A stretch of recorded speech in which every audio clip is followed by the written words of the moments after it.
जहाँ तक last night के मैच की बात है तो आई थिंक ये वर्ल्ड कप का सबसे बड़ा अपसेट है अभी तक। अगर आप किसी से भी पूछते कि भाई इस दोनों टीम्स के अंदर कौन सी मैच जीतेगी, तो उन लोगों ने जज से एक ही बात करनी थी कि definitely it's going to be France. लेकिन हुआ बिल्कुल ऑपोजिट।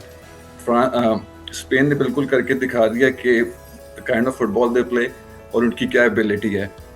फ्रांस जैसी बड़ी टीम को सेमीफाइनल के अंदर शिकस्त देना 2-0 और प्रॉपर मैच को डोमिनेट करना, ये कल हमने विटनेस किया।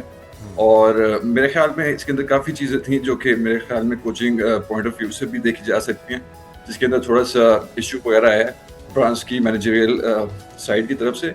लेकिन ओवरऑल अगर आप देखें तो स्पेन ने बिल्कुल आउटस्टैंडिंग परफॉर्मेंस देके एक बहुत ही जबरदस्त किस्म की फतह अच्छा, हासिल की। लेकिन ये क्योंकि वर्ल्ड कप था और इसके अंदर सेमीफाइनल का मैच बहुत ही अहमियत का हामिल, दोनों टीम्स और उनके प्लेयर्स, ये मैनेजरियल इशू थे या टीम की आपस में जेलिन नहीं थे, केमिस्ट्री मैच नहीं की, क्या वजह है कि हमें फ्रांस की टीम शुरू से ही ऑफ कलर नजर आई? और अगर थोड़ा सा भी मतलब एक आधा गोल भी होता या दो गोल होते तो तब भी हमें समझ में आती थी। बिल्कुल ही 2-0 से जीत जाना स्पेन का, असल वजह, बुनियादी वजह आपके ख्याल में क्या है? मेरे ख्याल में कभी ऐसे होता है कि टूर्नामेंट्स के अंदर मैनेजरियल फोर्सफुली उनको कुछ ऐसे इक़दामात लेने पड़ते हैं, कुछ प्लेयर्स को खिलाना पड़ता है, कुछ प्लेयर्स को रेस्ट देना पड़ता है because of injuries, yellow cards की सिचुएशन की वजह से, कि वो अपनी टॉप 11 की टीम ग्राउंड में नहीं उतार सकते। तो यही हम लोगों ने कल फ्रांस की टीम की तरफ देखा है कि उनके कल के टॉप 2 प्लेयर्स, एक डेज़िरे डुए और कोने, जो कि पिछले सब मैचों के अंदर लीड कर रहे थे और दे वर इन द स्टार्टिंग 11, वो कल टीम के अंदर मौजूद नहीं थे। और उन लोगों ने तकरीबन 60 मिनट्स और 70 मिनट्स के बाद जाके ज्वाइन इन किया टीम, और उस टाइम तक स्पेन 2 गोल कर चुका था। तो अगर हम लोग ये सिर्फ टेक्निकल बात करें तो एक अलग सिचुएशन है, लेकिन मैनेजरियल जो पोजीशन होती है वो मैनेजर सबसे बेहतर समझ सकता है और टीम का क्या मोरल है और टीम किस तरीके से काम करेगी, ये बिल्कुल ग्राउंड में जाके पता लगता है। अच्छा तलहा, ये भी बताइएगा कि 10 साल के बाद स्पेन ने 2010 में पहली बार फाइनल जीता, फिर उसके बाद 10 साल के बाद आज उन्होंने फाइनल जिस तरह से जीता है, क्या समझते हैं सेमीफाइनल किस तरह से टीम आपस में जेलिन नजर आई आपको? परफॉर्मेंस उनकी किस तरह से नजर आई? इंडिविजुअल अगर हम देखें एक एक प्लेयर की, तो किस तरह से वो आपको परफॉर्म करते हुए नजर आए? बिल्कुल, देखिए स्टार्टिंग में जो इनका ग्रुप स्टेज था, इनका पहला मैच के पर्दे के साथ है जो कि 0-0 से ड्रॉ हुआ, और लोगों ने काफ़ी तनकीद की स्पेन की टीम के बारे में कि इस बार स्पेन की टीम के अंदर वो बात नहीं है जो यूजुअली हमें नज़र आती है। अगर आप देखें कि स्पेन की टीम का बहुत रिच हिस्ट्री है, और अभी 2024 की यूरो कप की भी जो जीतने वाली टीम है वो स्पेन है। अब इसके अंदर जो पॉइंट देखने वाला है वो ये है कि स्पेन ने अभी तक इस वर्ल्ड कप के अंदर सिर्फ और सिर्फ एक गोल कंसीड किया है, and that was against Belgium. तो इससे ये पता लगता है कि उनकी डिफेंसिव साइड कितनी स्ट्रांग है कि पूरे वर्ल्ड कप के अंदर आप एक गोल कंसीड कर रहे हैं, और सेमीफाइनल जैसे मैच के अंदर भी, जिसके अंदर आपके खिलाफ टॉप प्लेयर्स जैसे एम्बापे, इस तरह के प्लेयर्स आपके खिलाफ अटैकिंग में खेल रहे हैं, and you still win with a score of 2-0। तो ये बहुत बड़ी बात है, और ये आपको जिस तरह से इनके लिए बड़ी बात है 10 साल के बाद इन्हें सेमीफाइनल में जीतने का मौका मिला, फाइनल में गए, उसी तरह से मुसलसल तीसरी बार फ्रांस के साथ ये हो रहा है कि वो फाइनल में नहीं जा पा रहे। तो ये मसला कोई नया नहीं है उनके साथ। तो ये एग्जैक्टली आपके ख्याल में हो क्या रहा है, और इसके लिए आप फीफा की मैनेजमेंट को भी कहीं जिम्मेदार समझते हैं? क्योंकि उनके ऊपर भी बड़ी तनकीद हो रही है, जो सेटलमेंट हो रही है कि किस टीम को फाइनल में लेके जाना है, कहीं ना कहीं फीफा की मैनेजमेंट भी उसमें अपना किरदार अदा कर रही है, जो खासतौर पे मिस्र और हमने देखा कि अर्जेंटीना के मैच में हुआ।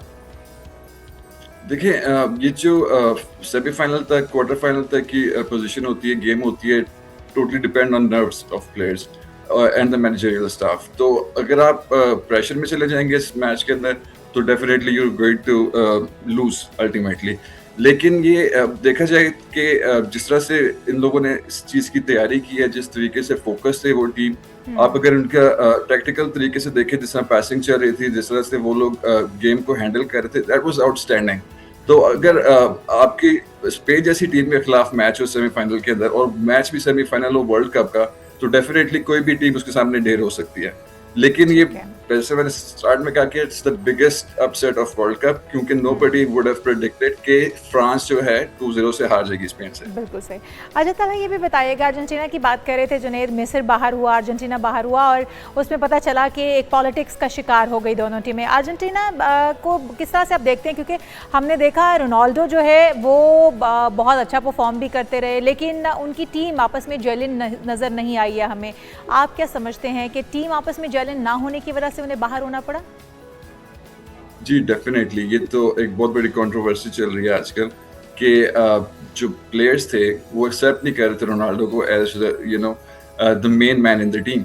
अब अगर आप अर्जेंटीना की टीम देखें तो everybody is playing around Messi to assist him to play better and to get a better result. तो ये चीज़ हमें पोर्चुगल के जितने भी मैचेस उसमें नजर आई कि Cristiano Ronaldo was left out और उसको बॉल्स नहीं मिल रही थी जिस तरीके से उसको मिलनी चाहिए। अब हमें तो सबको पता है कि मतलब इस 40 इयर्स ओल्ड और उसने कितना आउटस्टैंडिंग अपनी परफॉर्मेंस की है, क्या एबिलिटी है, लेकिन प्रोवाइडेड कि अगर आपको मतलब टीम की तरफ से कनेक्शन नहीं मिलेगा, आपको बिल्ड इन नहीं मिलेंगी बॉल्स वगैरह, तो it's impossible for you to score, especially when you are 41 years old. बिल्कुल सही है, लेकिन इसके बावजूद उनकी फिटनेस लाजवाब थी और उनके शायकीन जो हैं उन्होंने पूरी तरह से यकजहती का इजहार किया कि भाई आपकी जो लेगेसी है वो वर्ल्ड कप से भी बड़ी है और आपको दिल बर्दाश्त होने की जरूरत नहीं है। अच्छा, जरा आज के मैच पे आ जाते हैं। तला भाई, क्या होने जा रहा है? इंग्लैंड और अर्जेंटीना, बहुत से सवालात हैं, बहुत सी कंट्रोवर्सीज हैं जो उन्होंने इजिप्ट के साथ किया, उनके प्लेयर्स के साथ किया, वो बहुत ही अनप्रिडिक्टेड था और बहुत ही जो खेल के उसूल हैं उसके खिलाफ था। आज मैच कैसा होता देख रहे हैं, फिर फाइनल में जाता किसको देख रहे हैं? सबसे पहले तो मैं मेसी के फैंस को अपोलोजाइज करना चाहूंगा कि मतलब जितनी क्रिटिसिज्म अभी अर्जेंटीना के प्लेयर्स को और मेसी को मिल रहा है, आई डोंट थिंक मेसी ये डिजर्व करता है। Honestly is one of the best players we have ever scene.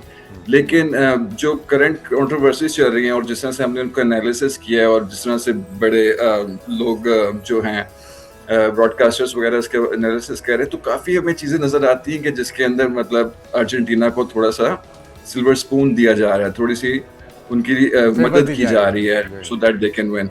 तो ये थोड़ी सी चीज़ जो है अगर हैंडल होती है तो बहुत बेहतर है फुटबॉल के लिए, क्योंकि अल्टीमेटली ये सिर्फ फीफा का इमेज टार्निश होता है, जो कि मतलब बहुत बुरी बात है। क्योंकि हर बच्चा जो है जो फुटबॉल से मोहब्बत करता है वो जब इन चीज़ों में पढ़ेगा, इन चीज़ों को देखेगा, तो उसका भी दिल थोड़ा सा इससे खराब होगा और विच कैन लीड टू बिल्कुल बिल्कुल ये खेल के उसूलों के खिलाफ है। जो फुटबॉल दुनिया में सबसे ज़्यादा देखे जाने वाला खेल है, लोग उससे उनके सेंटिमेंट्स जुड़े हुए होते हैं, वो दिल बर्दाश्त होते हैं, वो डिसहार्ट होते हैं। अच्छा, थोड़ा सा अगर बात कर ली जाए, जो एक अच्छा फैसला है कि 48 के बजाय 64 टीमें अगले वर्ल्ड कप में खेलेंगी, तो हमारा कहीं चांस बनता है? हम कोई उम्मीद रखें या अभी बहुत देर है? हमें जो हालात हैं, जो क्राइसिस हैं यहाँ पे, या जो सहूलियात का फुकदान है? देखिए, अगर मैं आपको सच्ची बात बताऊं तो अभी हम लोगों को बहुत साल लगेंगे इस सही पोजीशन में पहुंचने के लिए जहां पर जाके हम लोग क्वालिफाई कर सकें वर्ल्ड कप के लिए।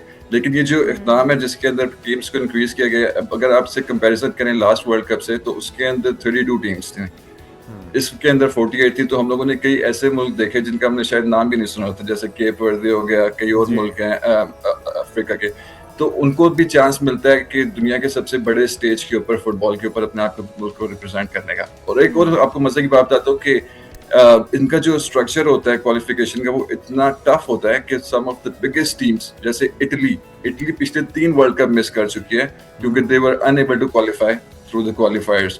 तो इस तरह उनको भी थोड़ी सी रिलैक्सेशन मिलेगी, क्योंकि यूरोपियन जो क्वालिफिकेशन होगी उसमें से भी ज़्यादा लोग ज़्यादा मुल्कों को हिस्सा मिलेगा, एशिया से ज़्यादा मिलेगा, अमेरिका से मिलेगा। तो all together will be able to see more games, शायकीन के लिए और भी फुटबॉल देखने के लिए मिलेगी।